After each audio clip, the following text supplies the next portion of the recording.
summer. We spent the whole summer looking at different areas.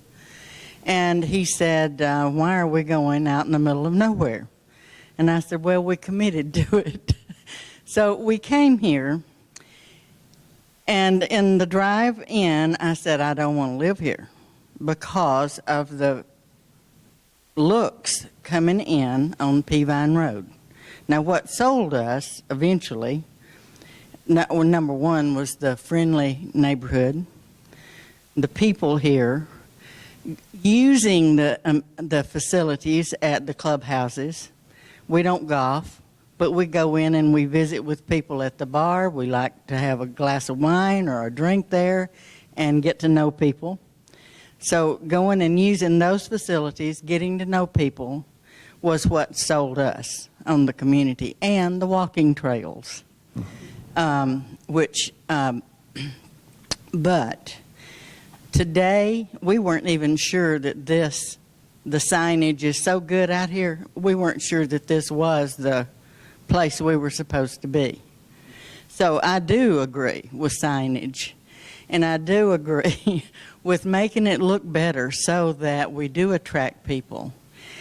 We're trying to attract, as I understand it, baby boomers, but yet I noticed when I came in the door, there was a sign that this was the retirement community.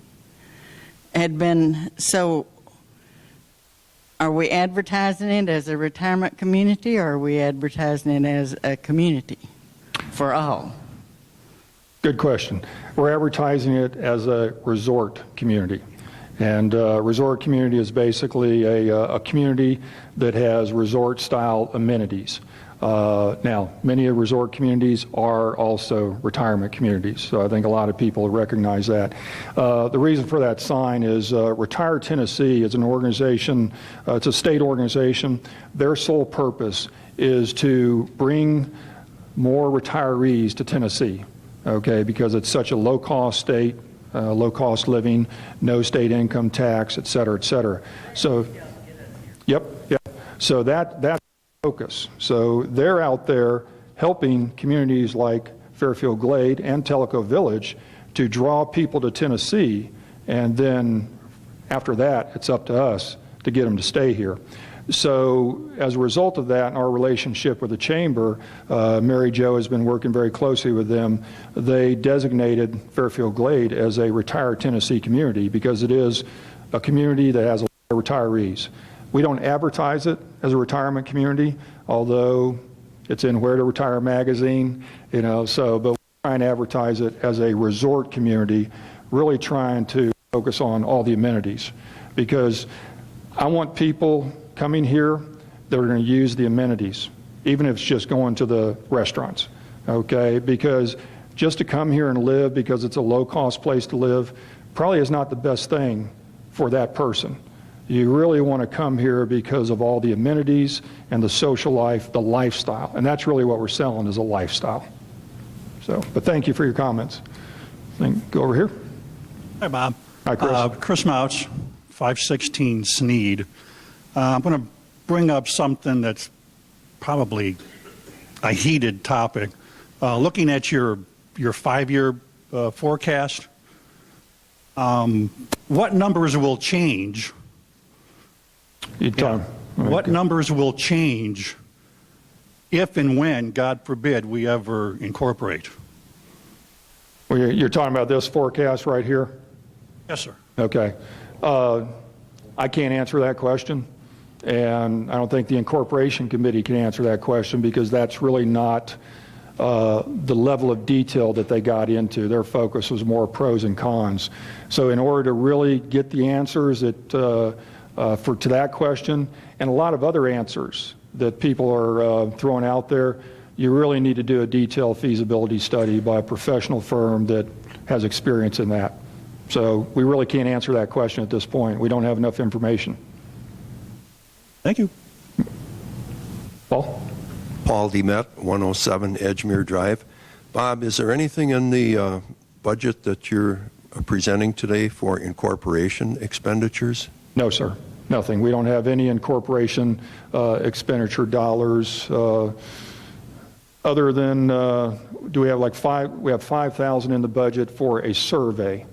So that's what I think Phil Gover has talked about, that the next steps would be that we do a survey of the membership to determine if they want to do this feasibility study or not. And so I think the game plan, and Phil, you want to answer this, or? Yes. Is that Is it on? working? No, it's not on.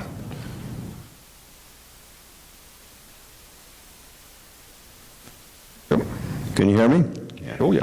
Yeah, you will recall from reading in the newspaper and from our last board meeting and I think our website and maybe even e-blast that the board has gone on record as saying that we will survey the community members to determine whether or not our membership wants to go forward with a detailed feasibility study. If you say yes on the survey, we'll go forward. If you say no, we won't. It's as simple as that. No one wants to spend money if the majority of the people don't. But if we want to find out the answer to all the questions we all are asking, we need to do it. So it's up to the membership, and we will be probably doing a survey next spring. Now's not a good time to do it because many of our people are leaving for Florida or other parts. So we'll develop something and communicate with everybody on what we're doing, and then we plan to do something, a survey of the membership next spring. Thank you. Yes, sir. Yeah, Bob. Keith Kurz. I live on Sugar Bush Circle.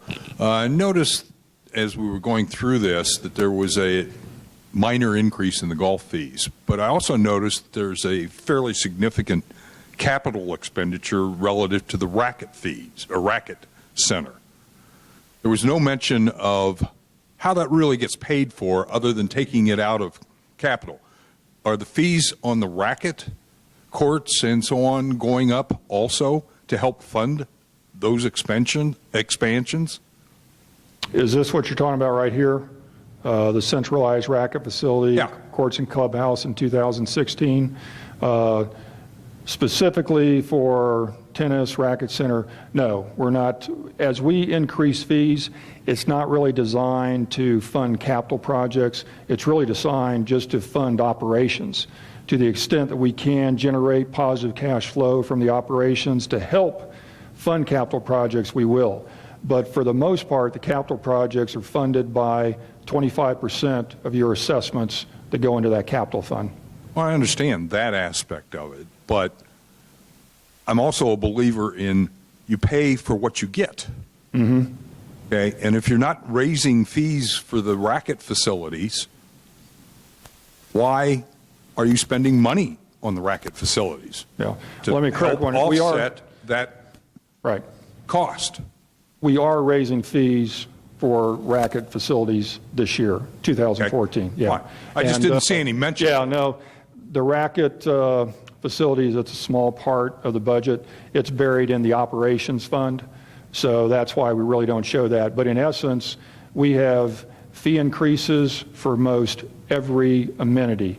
There are some that we did not do an increase because we felt like it wasn't appropriate, to do that. But for the most part, we've got small increases across the board. That's fine. That answers the question then. Thank you. Mary. Mary Nissen, Westridge Circle. One last question, and I know it's probably embedded into your figures, but the projection volume of timeshare traffic, I know they generate good revenue for us. Right. What are you projecting for, what was it for this year? What do you project for the next 4 years or 5 years of timeshare traffic that contributes to our general revenue? Okay. The big dollars are really in golf. And let me go back.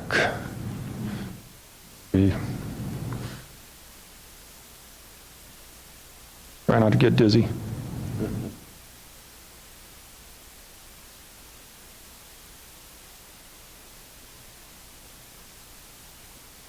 Okay. See the rounds of golf at 150,000. History has shown, and even 2013, shown that timeshare rounds are about 20 to 25% of those rounds.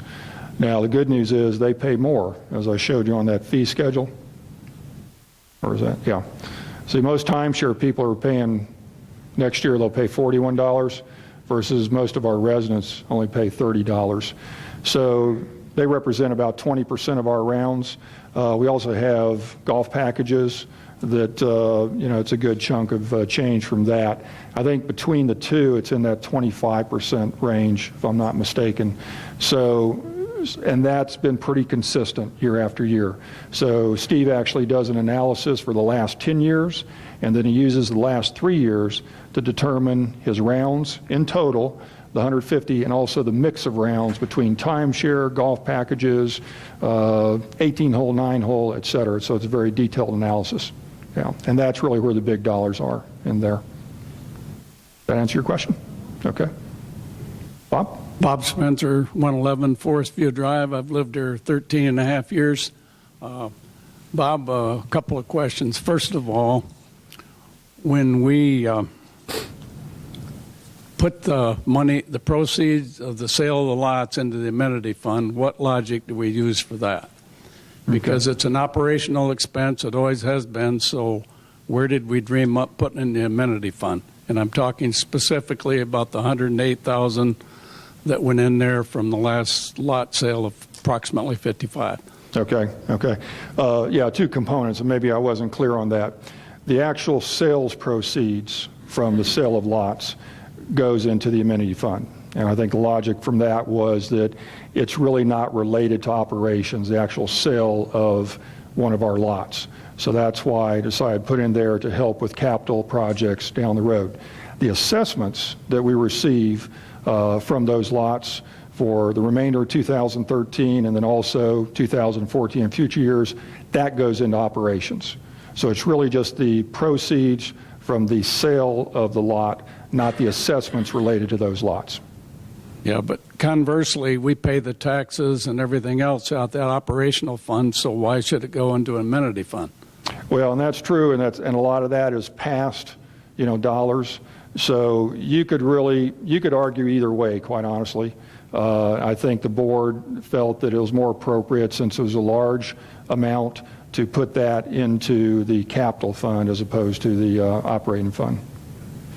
Okay, and another question is, how can you build a budget when we don't see any headcount charts up here for past years or what's projected? When you talk about headcount... Talking about number of employees, both full and part-time. Yeah, that's why I was telling Paul, we have all that in the detail, and we have it in our detailed budget and what have you. So, and we're really not talking about a significant increase in employees from 2013 to 2014. It's a handful, I want to say. Is it, Regina, you have that handy? I want to say it's probably only about 5 full-time equivalents, if I'm not mistaken. Well, my point is that all goes to operational expense, either Yes. administrative or operational, and every year we tweak the fees for golf and other things up, and we say it's not for capital, which I agree with, it's for operational expense. Is anything ever done to look at the operational expense and see if it's excessive or where it can be cut back? Sure. Yeah, we're constantly looking at that. And as we go through the budget process, we're taking an even more focused look at that. And but our sense is that in general, based on my experience, based on the experience of also the senior management team, right now we run a pretty lean ship. And in fact, our auditors, when they did the audit, and again, they audit over 200 clubs in Florida, they even made the comment that compared to industry standards, we're doing a lot better than industry standards, and we are, running a pretty lean ship. So Well, we're comfortable that That's that's the subjective. case. I mean, I'm an operational guy all my life, and what you may think is really lean, I won't, but that's beside the point. Right. Yeah, and All that's right. why I like to use industry standards as a benchmark.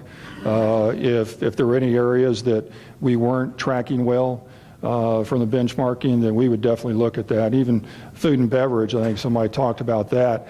While $260,000, is a lot of money, It's only about 12% of the revenues. Most clubs, similar to ours, bundled community clubs, they're losing over 40% of their revenues. So while we're not doing as well as we'd like, and our goal is to constantly improve to reduce that, we're doing a lot better than industry standard. Okay, my next question, and I think a gentleman raised it earlier, was why borrow $770,000 and pay interest on it just to make our overall operating cash look better? Well, it's not a matter of making it look better. It's just a matter of having about $1 million to take care of normal operating expenses so that we don't have to dip into that line of credit. But that's something, again, we'll look at. You know, like I think this year we may have even had borrowing in the budget for 2013, but we didn't borrow any money. In fact, we were projecting, the budget, that $490,000. Get to that. In the capital fund, right, Regina? Back up. I go right by it. Oh, there it is. Yeah, it went right by it. So you have $490,000. When we did the budget for 2013, we thought we were going to have to borrow all $490,000. But, through this year, we've determined we don't have to borrow any money. Same thing next year. Right now, we're projecting $770,000 to be conservative, but we're going to borrow as little as possible and still make sure that our cash is appropriate so we don't have to tap into that line of credit, on a consistent basis. So it's something we'll look at monthly. Okay, thank you. Now, my next question, as this place is underutilized, which we all know, it's also a collective point for the community. A lot of people congregate and come here, so it was needed, regardless of what I've heard over the years. This question will be for Wyndham.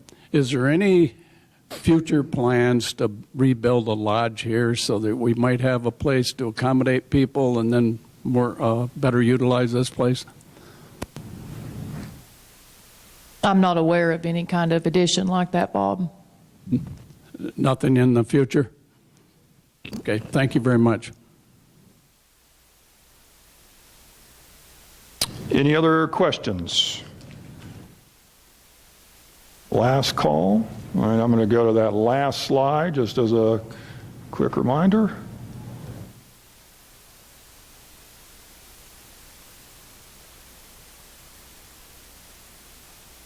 Okay.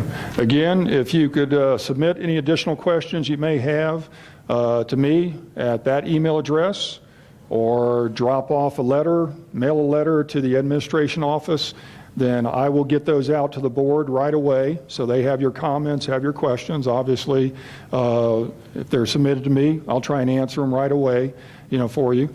And then remember, the board vote is November 21st at their regular board meeting, 9 a.m. at the multipurpose building. And again, there'll be an opportunity for more comments and questions at that meeting.